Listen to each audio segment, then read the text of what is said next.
온 땅이여 여호와께 즐거이 소리칠지어다. 소리내어 즐겁게 노래하며 찬송할지어다. 아멘. 다 같이 일어나셔서 찬송가 39장으로 찬양하시겠습니다.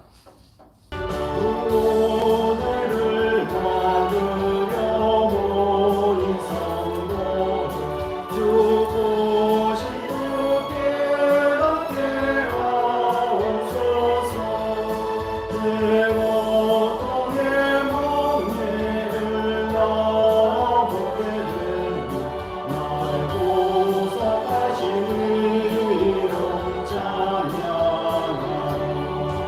우리를 곁에서 인도하시니 그 거룩한 나라가 이뤄지니 여호와와 싸워서 늘 승리하니 온 영광 주께 올려 찬양하니 우리의 방패와 장과 외치니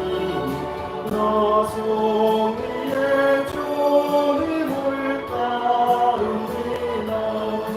그 날라를 나갈 때 눌러오시니 순정과 높이 불러 찬양하니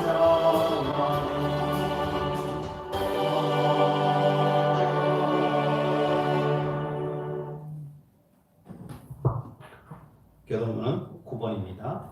10편, 15편 내용입니다. 교동문 9번입니다. 여호와여 주의 장막에 머무를 자 누구오며 주의 성산에 사는 자 누구오니까. 정직하게 행하며 공의를 실천하며 그의 마음에 진실을 바라며 그의 혀로 남을 허물하지 아니하고 그의 이웃에게 악을 행하지 아니하며 그의 이웃을 비방하지 아니하며 그의 눈은 망령된 자를 멸시하며 여호와를 두려워하는 자를 존대하며 그의 마음에 소원한 것은 해로울지라도 변하지 아니하며 이 자를 받으려고 돈을 보고 주지 아니하며 뇌물을 받고 무지한 자를 해하지 아니하는 자이니 이런 일을 행하는 자는 영원히 흔들리지 아니하리이다. 아멘. 나는 전능하신 아버지 하나님 천지의 창조주를 믿습니다. 나는 그의 유일하신 아들 우리 주 예수 그리스도를 믿습니다. 그는 성령으로 잉태되어 동정녀 마리아에게서 나시고 본디오 빌라도에게 고난을 받아 십자가에 못 박혀 죽으시고 장사된 지 사흘 만에 죽은 자 가운데서 다시 살아나셨으며 하늘에 오르시어 전능하신 아버지 하나님 우편에 앉아 계시다가 거기로부터 살아있는 자와 죽은 자를 심판하러 오십니다. 나는 성령을 믿으며 거룩한 공교회와 성도의 교제와 죄를 용서받는 것과 몸의 부활과 영생을 믿습니다. 아멘. 자리에 앉으셔서 찬송가 370장으로 찬양하시겠습니다.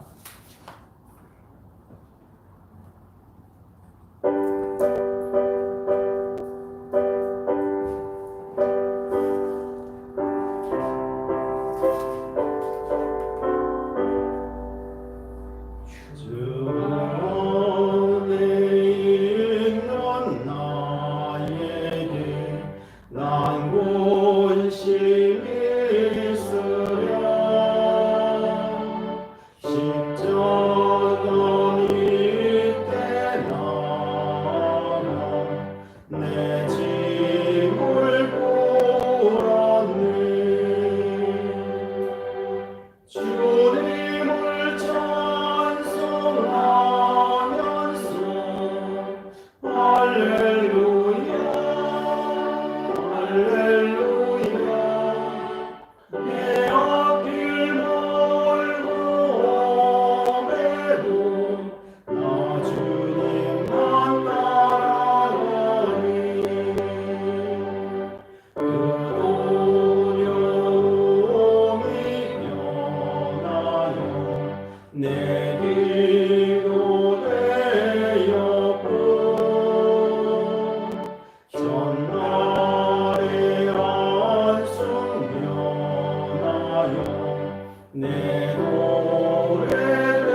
사랑하는 하나님, 주님 앞에 예배드리는 은혜를 주님께서 저희들에게 허락하여 주심에 감사드립니다.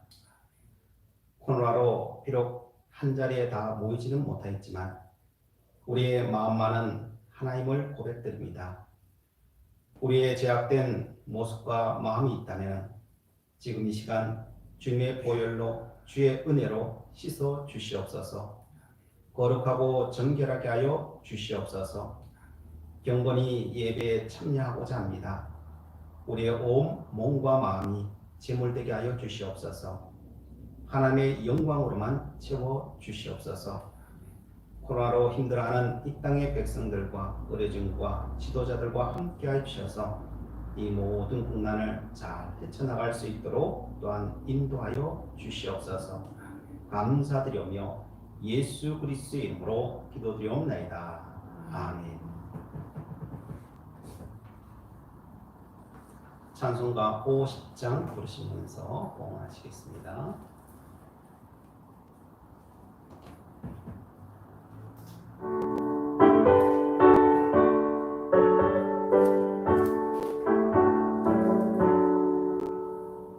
내게 있는 모든 것을 아낌없이 드리는 사랑하고 의지하며 주만 따라 살리며 주께 드리는 사랑하는 구주 앞에 모두 드리네. 아멘. 사랑의 하나님, 이제 선선한 바람이 부는 가을의 초입의 아름다운 계절을 저희들에게 주심을 감사합니다. 그 은혜 생각하며 우리의 물질과 시간과 마음을 담아 예물을 드립니다. 11조로 감사로 목조 헌금을 주님 앞에 드립니다. 또한 각자의 삶의 자리에서 주님 주신 은혜와 은총을 찬양하는 이 시간, 주님의 한량한 은혜를 쏟아부어 주옵소서. 주님, 세상은 혼란하고 앞날을 예측할 수 없는 가운데 있지만 저희들 믿음으로 오늘을 살아갑니다. 저녁에 울음이 깃들일지라도 아침에 기쁨이 오리라고 약속하셨사오니 인내하며 아버지의 뜻을 따라 소망 가운데 힘차게 살아가겠습니다. 그런 저희들에게 늘 힘과 능력과 지혜 주셔서 여호와의 영광이 우리의 온 성과 땅 가운데 임하게 하여 주시옵소서. 이 땅에 참된 왕으로 주님께서 통치하여 주시옵소서. 이 은혜가 외국이나 군으로 지방에 나가 있는 주의 자녀들에게도 함께하여 주시고 건강으로 고생하는 주의 자녀들을 위해 오늘도 십자가의 보혈의 은혜로 치유하여 주시길 간절히 소망드리오며 예수 그리스도의 이름으로 봉기도 드리옵나이다. 아멘. 마가복음 15장 33절부터 37절까지 봉독해 드리겠습니다.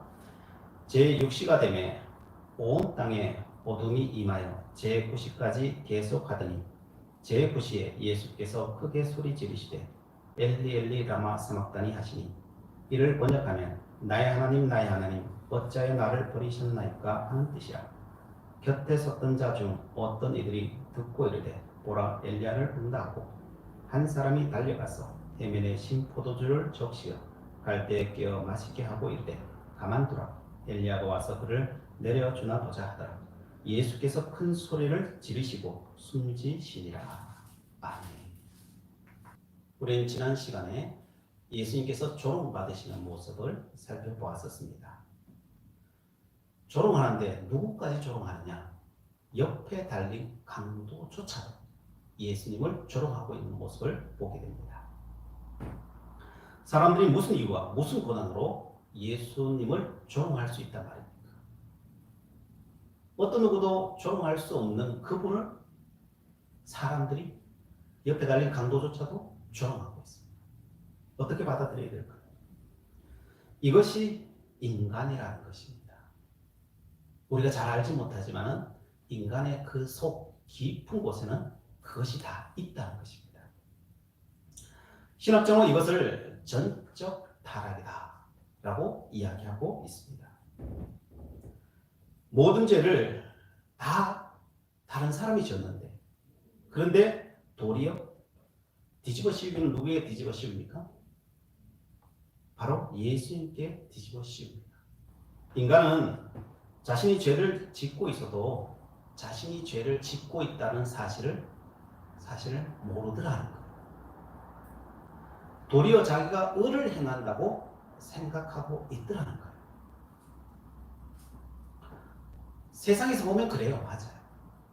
법정에서 우리가 갖고 있는 것을 가지고 싸우면요, 우리가 다 승소할 수도 있어요. 왜냐하면 성경에서 이야기하는 것은 그 근원은 뭘 이야기하냐면요, 우리의 마음을 이야기해요. 모든 것은요, 마음에서부터 나와서 현실이 되는 거거든요. 그래서 하나님께서 우리에게 이야기하시는 것은 우리의 마음의 죄를 이야기합니다. 하나님께서는 언제나 우리의 마음을 보십니다. 그것을 다른 표현으로는 우리의 중심을 보신다라고 이야기하십니다. 그래서 우리는 다 하나님 앞에서 죄인이라는 겁니다. 하루에도 수천 번, 수만 번 죄를 짓는 죄인이라는 겁니다. 그래서 예수님께서는 이렇게 말씀하십니다. 자기를 부인하라 라고 이야기합니다. 사도 바울은 자기를 죽여라 라고 이야기합니다. 자기가 무엇입니까? 자기라고 하는 것은요, 우리가 드러나는 것인데 밖으로 드러나는 거예요. 나의 오름이라고 합니다. 자기라고 하는 것은 나의 오름입니다.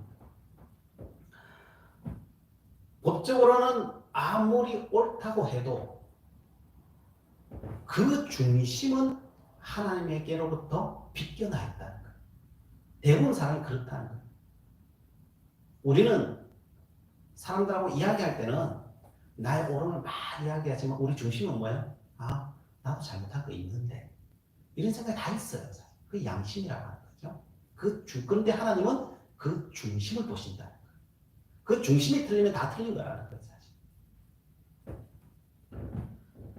탕자가 옳지 않았나요? 탕자는 옳았어요. 틀린 게 아무것도 없어요. 그런데 하나님은 다 틀렸대요. 아버지를 떠나 재산을 가지고 세상이 다라고 생각하고 그 세상에서 열심히 살았다니까요.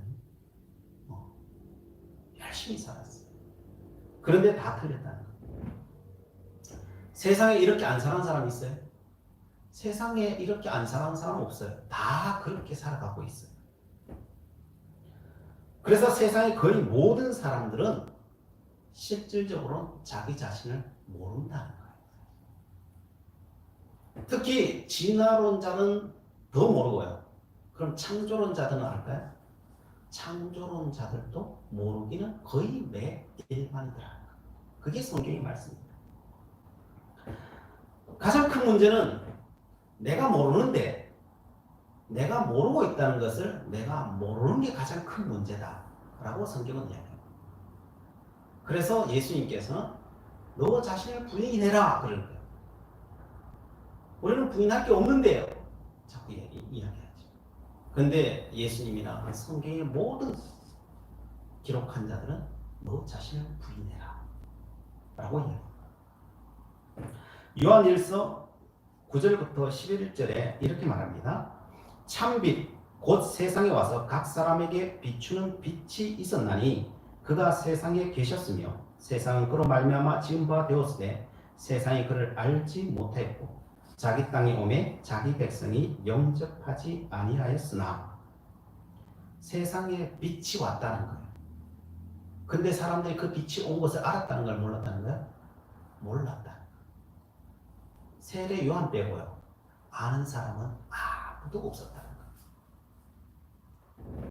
그러면은 이제 예수님께서 우리에게 오시고 십자가에 달리시고 부활하셨으니까 우리는 예수 믿고 있으니까 우리는 그 빛이 이 땅에 오셨다는 걸 알까요? 네, 지식적으로는 알아요. 그러나 실존적으로는 거의 대부분 또 몰라요. 어떻게 그걸 증명할 수 있을까요? 요한복음을 보면 알아요. 이 요한복음이 언제 써졌습니까? AD 80년에 90년 사이에 써졌어요. 그러면 예수님이 십자가에 돌아가시고 부활하신 뒤에 50년이나 60년 뒤에 써졌단 말이에요. 그 말씀을 쓰고 있는 이때도 사람들이 그 예수님의 빛에 대해서 모르고 있더라는 거예요.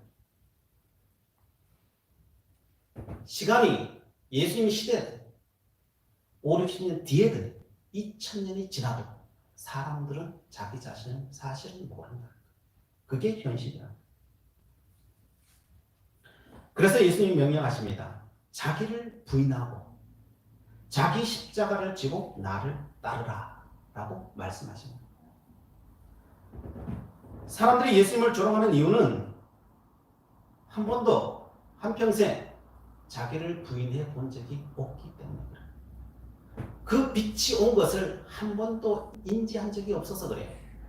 십자가를 한 번도 자기 스스로보다도 주님께서 치라하신 그 십자가를 한 번도 자기 스스로가 적은 적이 없기 때문에 그렇습니다.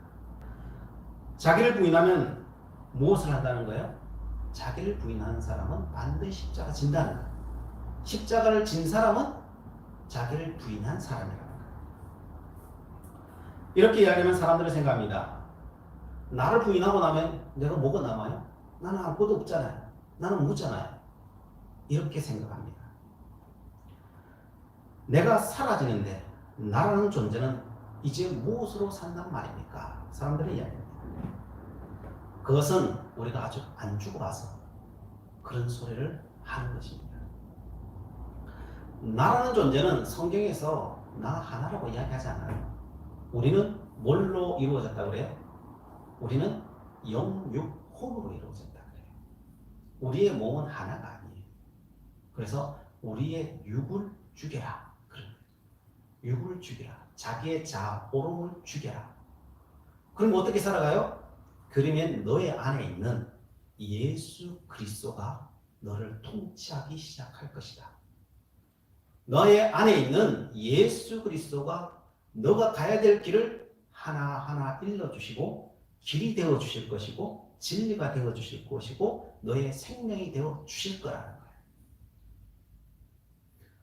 우리는 이런 자기 부인의 길과 그래서 주님이 인도하시는 길을 많은 사람들은 소망하지만은 그 길을 걸어간 사람은 역사적으로나 언제나 소수였어요.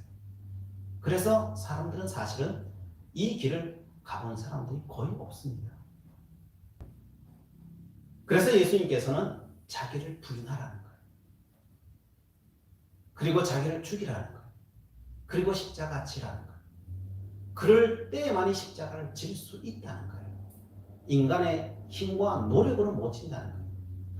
어떤 사람들은 인간의 힘과 노력으로 지기도 해요. 그런데 문제는요, 지고 나면 뭘 해요? 내가 이거 졌다 라고 생각하고 남을 안 진 사람을 공격하든지 아니면 나 혼자 치고 가는 거, 이게 분한 거예요. 자기 안으로는 분이 쌓이고 밖으로는 남을 원망하게 되는 거죠. 이렇게 져가지고는 십자가를 지는 게 아니에요.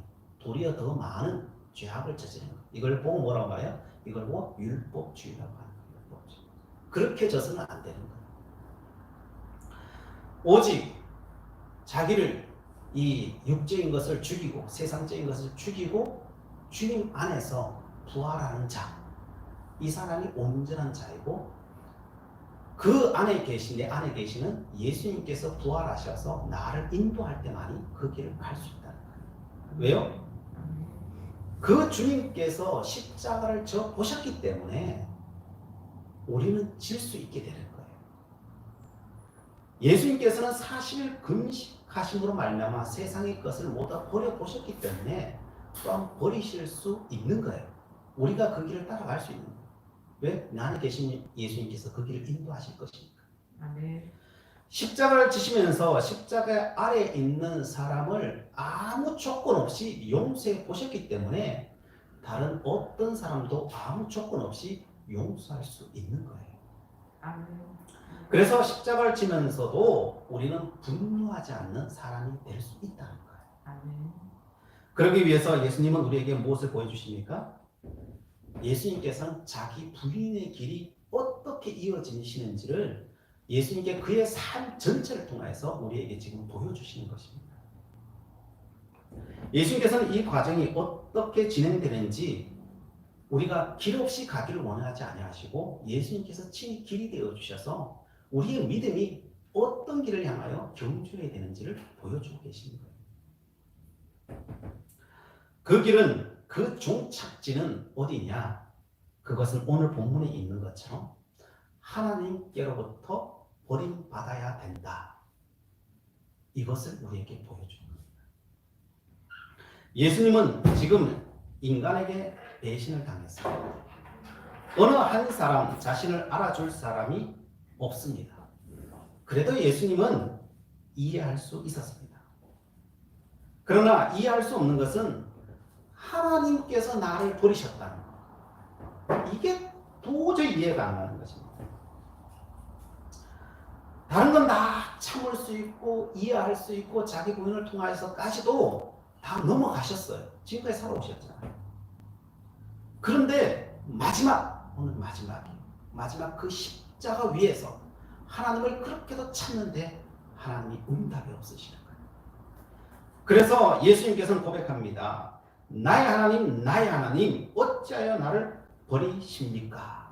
라고 외치고 계십니다. 사람들은 생각할 수 있습니다. 예수님께서는 우리가 앞서 보았듯이 몰약한 포도주조차도 거부하셨던 예수님이십니다. 예수님을 그렇게 따르던 제자들조차도 다 뿔뿔이 흩어지셨음에도 불구하고 눈 하나 까딱하지 않으셨는데 예수님을 그렇게 사랑한다고 그 여인들이 따라오면서 예수님을 위해서 눈물 흘리시면서 예수님을 위하실 때 담대하게 그 여인들을 향해서 너와 너의 자녀를 위해서 울라라고 그렇게 담대하게 말씀하셨는데 그런데 그 십자가 위에서 하나님 어찌하여 나를 버리시나이까? 어찌 보면 굉장히 나약한 고백처럼 들립니다. 그러나 이 고백은 사실 단순한 고백이 아니에요. 이 고백은 한 인간의 그런 고통스러워서 그런 고통 때문에 오는 그런 절규, 그 고백이 아닌 것입니다. 왜 그런가? 그것은 이 예수님은 언제나 하나님과 동행하셨기 때문입니다. 그래서 동행하는 자들만이 알 수 있는 고통입니다. 이것은 일반 사람들, 성도들이라고 할지라도 이 고통은 사실은 알 수 없는 고통입니다. 이 고통을 간접적으로라도 이야기하는 분이 있습니다. 그분이 누구냐면 다윗입니다. 다윗이 시편 22편 1절부터 2절에 이런 고백을 해요. 내 하나님이여 어찌 나를 버리셨나이까? 어찌 나를 멀리하여 돕지 아니하시오며 내 신음소리를 듣지 아니하시나이까? 내 하나님이여 내가 낮에도 부르짖고 밤에도 잠잠하지 아니하오나 응답하지 아니하시나이다 라고 합니다. 예수님의 고백이나 다윗의 고백이나 비슷하죠. 그래서 다윗이 예표적인 사람, 예수 그리스도의 오심을 예표하는 사람. 왜 예표할 수 있는 사람이냐라고 하면은 다윗은 자기를 부인한 사람이기 때문에 그리고 주님과 동행했던 사람이었기 때문에 그런 것입니다. 그래서 다윗은 예수님의 그 고통을 친히 이 땅에서 겪었던 사람. 그래서 다윗과 범접할 수 있는 사람이 많지 않아요, 사실. 다윗의 상황이 어땠습니까? 다윗은 우리가 잘 알듯이 사울 때문에 도피 생활을 했죠. 사람들이 도와주는 사람도 있었지만 수많은 사람들이 다윗을 고발하죠. 그래서 다윗이 있을 곳은 아무데도 없었어요. 나중에 어디까지 갑니까? 원수에게까지 가죠. 자기 몸을 흩어가요. 원수에게 가서 어떻게 살아남습니까? 미친 척해서 살아남아요. 세상에 의지할 데가 있었어요? 세상에 의지할 데가 아무 데도 없었어요. 갈 길이 있었어요? 갈 길이 아무 데도 없었어요. 그런데 다윗이 어떻게 살았을까요? 길이 없는데. 세상에는 아무 길이 없었는데 딱 길 하나가 있었어요. 그 길이 무슨 길이었습니까? 하나님께서 친히 만들어 주신 그 길만 있었어요. 피할 길이 아무 데도 없었는데 하나님께서 길을 친히 만드시는 거예요. 이리 가라, 저리 가라, 이리 가라. 그 몇 초, 몇 분마다 하나님께서 인도해 주지 않았으면요, 그 서슬퍼런 공권력 앞에 살아남을 자가 뭐가 있겠어요? 그 옛날 고대 왕이 죽이겠다고 하는데 안 죽을 사람이 어디 있어요? 그런데 어떻게 안 죽어요? 오직 길을 창조해 내시는 하나님 때문에 안 죽은 거예요. 그런데 위급 상황이 되었어요. 절제절명의 순간이 되었어요. 한 번도 자신의 힘으로 길을 만든 적이 없어요. 그런데 하나님을 찾았어요. 부르짖었어요. 길이 나타나야 되는데 길이 안 나타나요. 왜요? 하나님이 침묵하시는 거예요. 지금까지도 한 번도 내 힘으로 길을 만든 적이 없는 사람이 길을 찾는데 길이 없는 거예요. 하나님만이 길이신데 그 하나님이 침묵하시는 거예요. 그 답답함을 아시겠어요? 이것은 하나님과 동행하지 않는 사람은 모르는 거예요. 그래서 다윗이 나의 하나님이여 내 하나님이여 어찌하여 나를 버리셨나이까? 마찬가지예요. 예수님도 마찬가지입니다. 예수님도 겟세마네 동산에서 하나님의 응답을 구하며 이 십자가 안 져도 되겠습니까?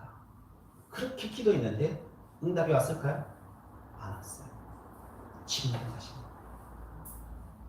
재판을 받으시고 가시 면류관을 쓰시고 또한 채찍을 맞으시고 또한 십자가에 못에 박혀 십자가에 달리셔서까지 하나님을 찾으셨는데 하나님의 음성은 조그만 소리, 미세한 소리까지도 들리지 않습니다.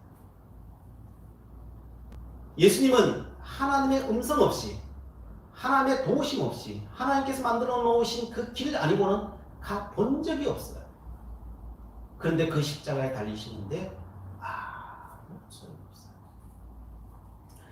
예수께서 대답하여 이르시되 내 교훈은 내 것이 아니요 나를 보내신 이의 것이니라. 예수님은 요한복음을 통해 계속 이야기한 것. 내가 전하는 이 말씀도 한마디도 내 말이 아니다. 하나님으로부터 온 것이다.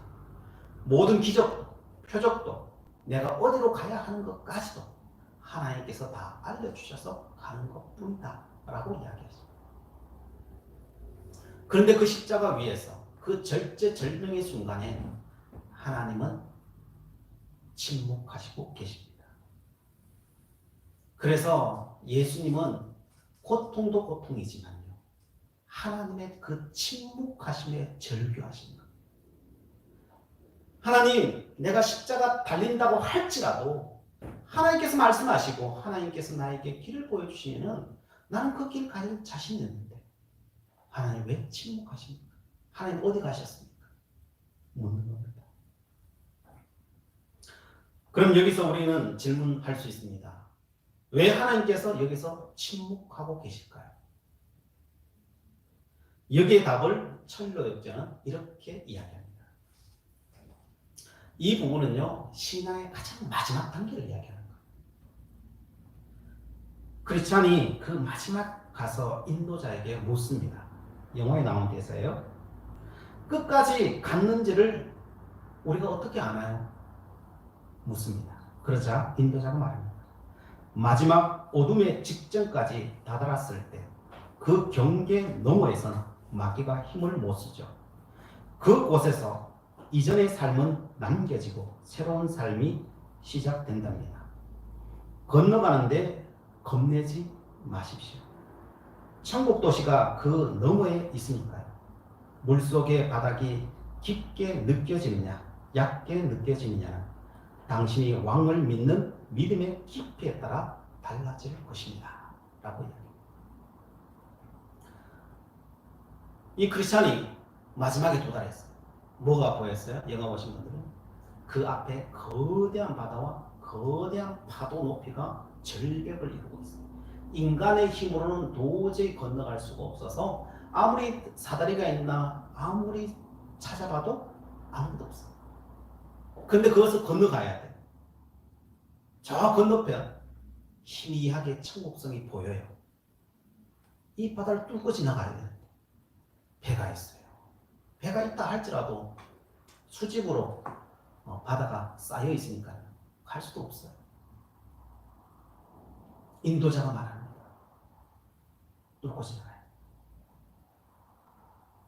어떻게 뚫고 지나가요? 들어가면은 그 끝없는 바다 밑으로 떨어져서 다 죽는데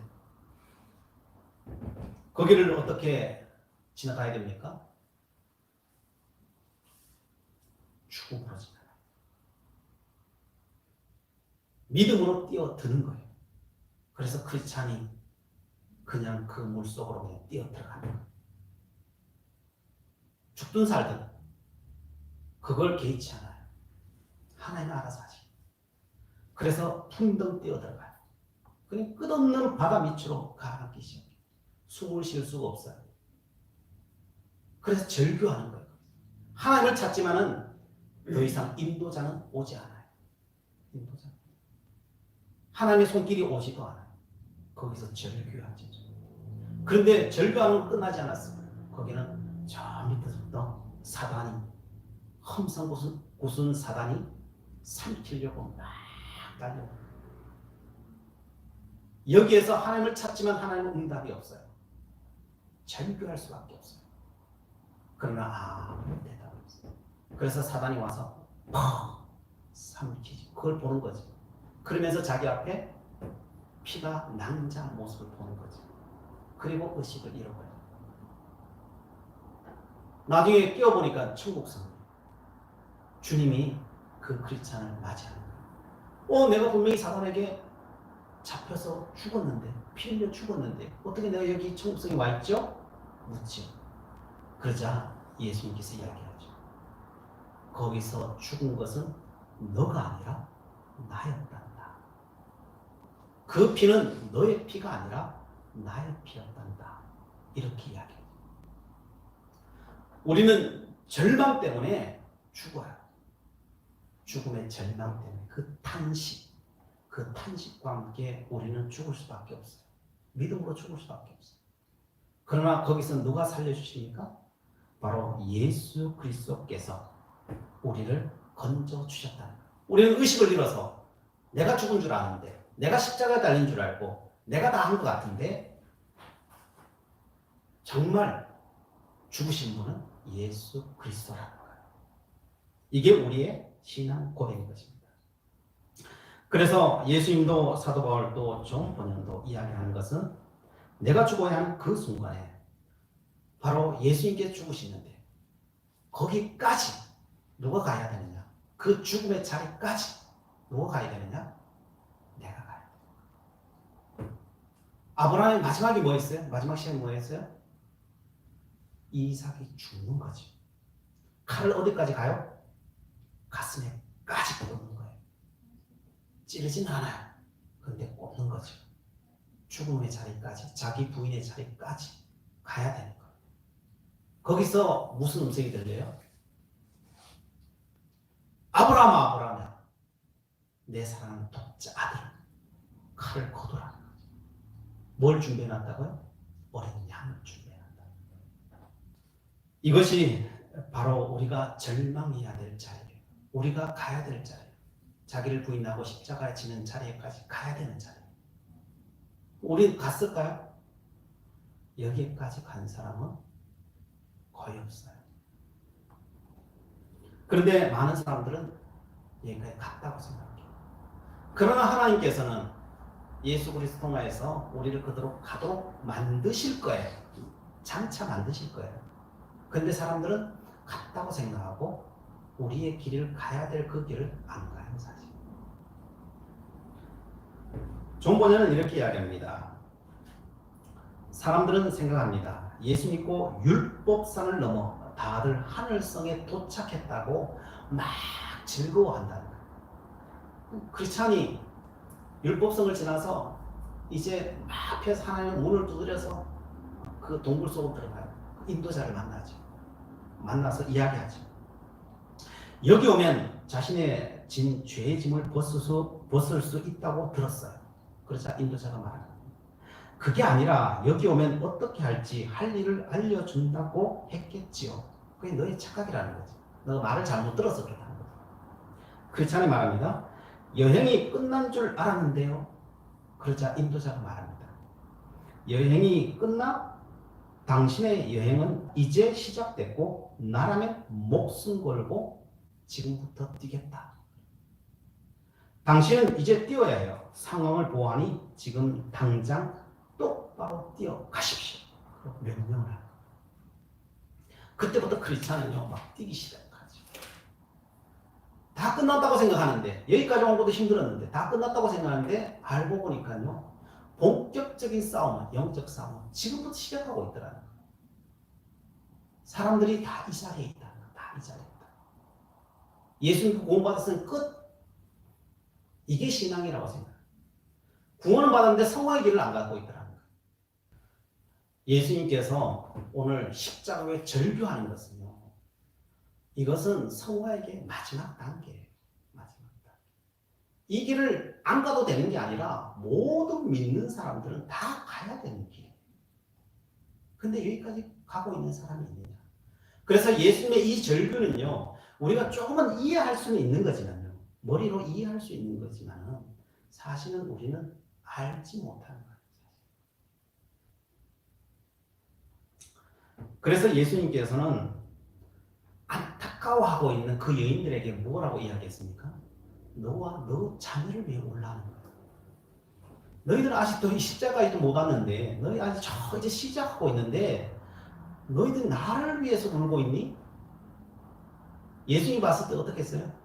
야, 내가 너희들 보기에는 너희들이 지금 와야 될 길이 얼마인데 너희들은 아직도 이제 출발도 제대로 안 했고 너희 자녀는 아예 출발할 생각도 없는데 지금 누구와 누굴 위해 울고 있니? 야, 누가 누굴 위해 울고 있니?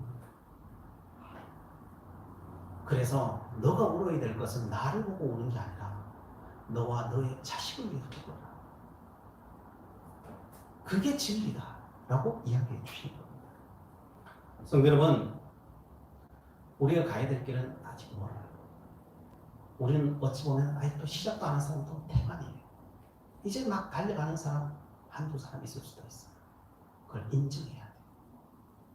어디를 향하여? 자기 분의 길을 향해서 달려가야 됩니다. 그러나 우리가 닥쳐올 것은 나중에 십자가까지 져야 돼요. 사실 그 길까지 가야 돼요. 근데 어떻게 가요? 여러분 걱정하지 마십시오.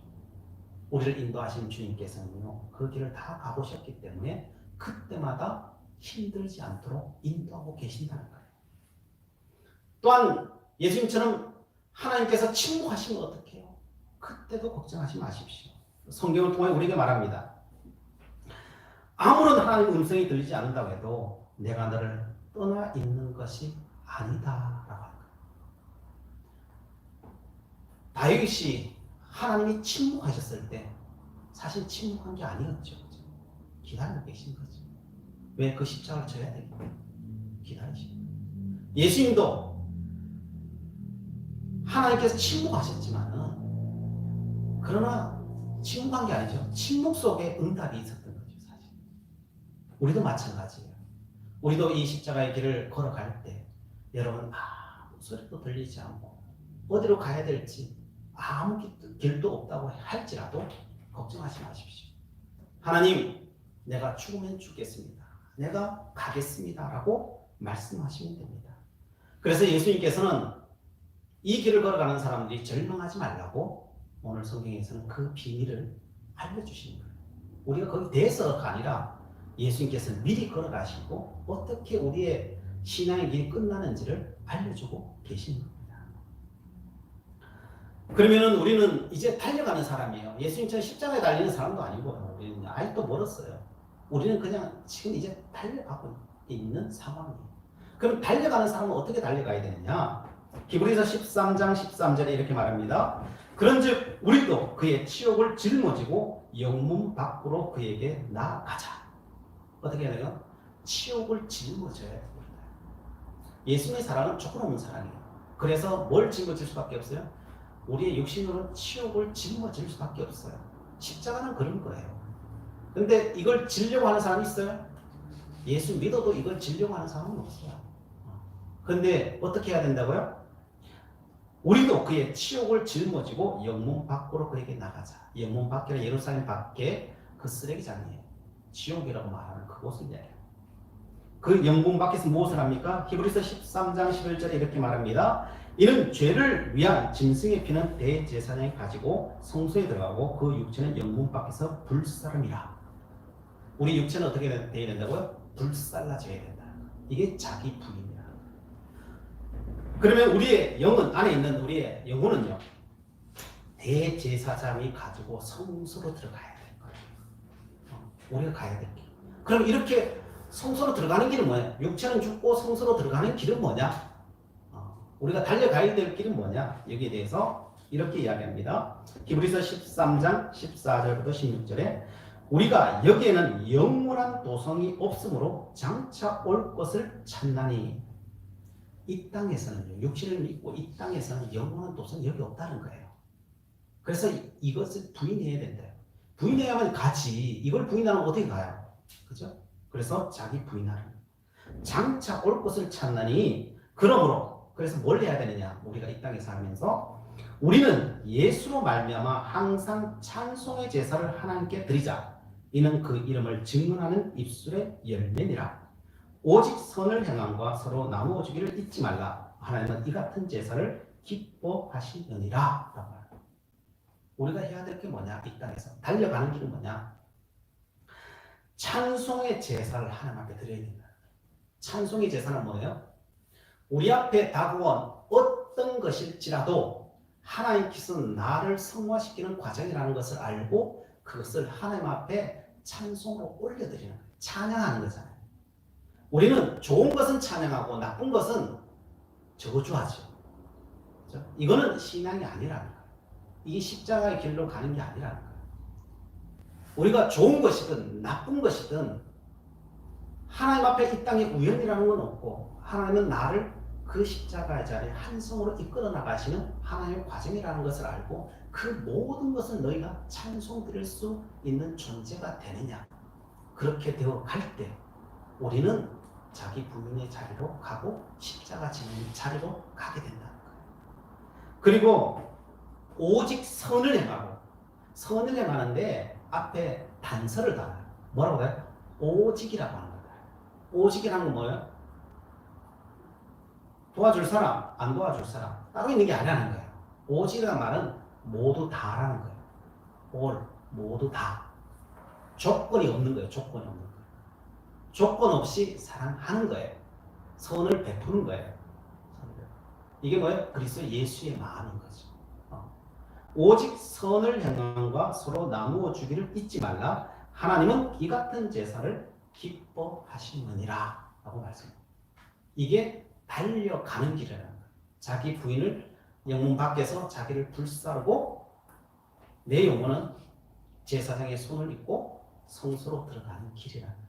그게 우리 천국을 향하는 길이라는 거예요. 그러므로 성도 여러분, 달려가십시오. 찬송의 제사를 날마다 드리십시오. 안 될 수도 있죠. 넘어질 수도 있죠. 또 일어나십시오. 일어나면 돼요. 일어나서 또 찬양하고 감사하고 기뻐하고 또 넘어지고, 이게 달려가는 거예요. 그래서 철로역정에 크리스찬이요, 가면서 한 번 안 넘어진 적 있어요? 매번 넘어지죠. 그게 인간이에요. 매번 넘어지면서 가는 거예요. 나에게 소망이 있는 것이 아니라 내 것을 버리는 순간 주님이 나를 차지하신다, 통치하신다는 거예요. 그리고 길이 없는 내 인생의 길을 친히 만드시고 인도하신다는 거예요. 결국 나중에 죽음의 자리까지라도 하나님께, 거기도 하나님께서 침묵하시면서까지도 우리를 인도하고 계시다는 거예요. 이 믿음을 가지고 오늘 또 승리하시는 주의 성도들 다 되기를 주님의 이름으로 축원드립니다. 기도하시겠습니다. 사랑의 하나님, 예수 그리스도를 십자가 지게 하시고 절규케 하심으로 우리에게 소망을 주시니 감사를 드립니다. 저희들 또한 나를 부인하고 나의 십자가를 지고 이 길을 걸어가야 할 것임을 알게 하신 하나님, 우리의 길과 나침반 되어주신 아버지의 은혜에 감사드립니다. 부르신 자리에서 일어나 걷게 하시고 뛰게 하여 주시옵소서. 항상 찬송의 제사를 드리며 주의 선하심을 이 땅 위에서부터 이루며 살아가게 하시고 모든 어려움, 절망에서부터 건져주셔서 그 나라에 이르게 하여 주시옵소서. 예수 그리스도의 이름으로 기도드리옵나이다. 아멘. 우리 찬송가 420장 부르시고 동성으로 기도하도록 하겠습니다.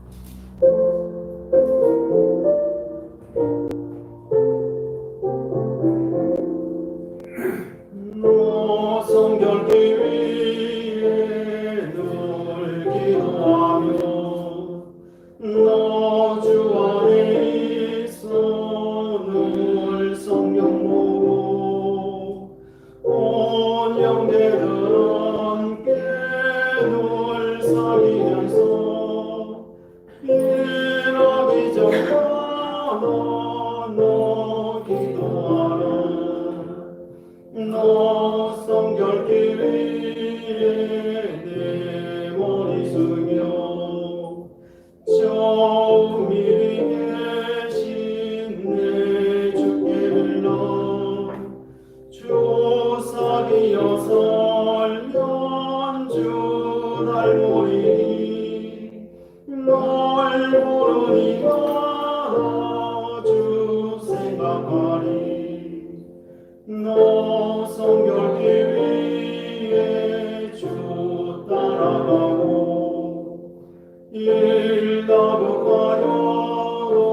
일나무가여로 당하지 말고 참 즐거울 때나 또 슬플 때나 너 주님만 믿고 늘 따라가라. 너 성결기 위해 늘 기도하며 내 소원을 주께 나 맡기어라.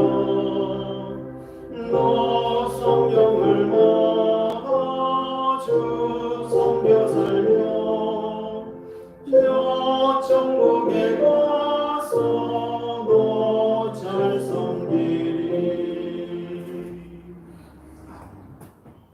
기도 제목 나갑니다. 우리의 뼈대인 자기 부인과 십자가임을 잊어버리지 않게 하옵소서. 항상 찬송의 제사를 드리며 오직 선을 행하고 남은 자가 되게 하소서. 새로워지는 교회와 내 자신이 되게 해달라고 오늘을 위해서 이 시간 함께 통성으로 기도하는 시간 가도록 하겠습니다. 기도하십니다. 주여 한번 외치 기도합니다. 주여 사랑의 하나님, 지금 이 시간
우리의 모든 기도를 들으시고 응답하여 주심에 감사드리며 이제는 우리 구주 예수 그리스도의 은혜와 하나님 아버지의 그 크신 사랑하심과 성령의 교통하심이 항상 찬송과 제사와 선을 행하며 살기를 소망하는 주의 성도 머리 위에와 우리의 가정과 서부 제일교회 위에 이 나라 이민족 위에 지금으로부터 영원토록 함께 하시기를 간절히 축원하옵나이다.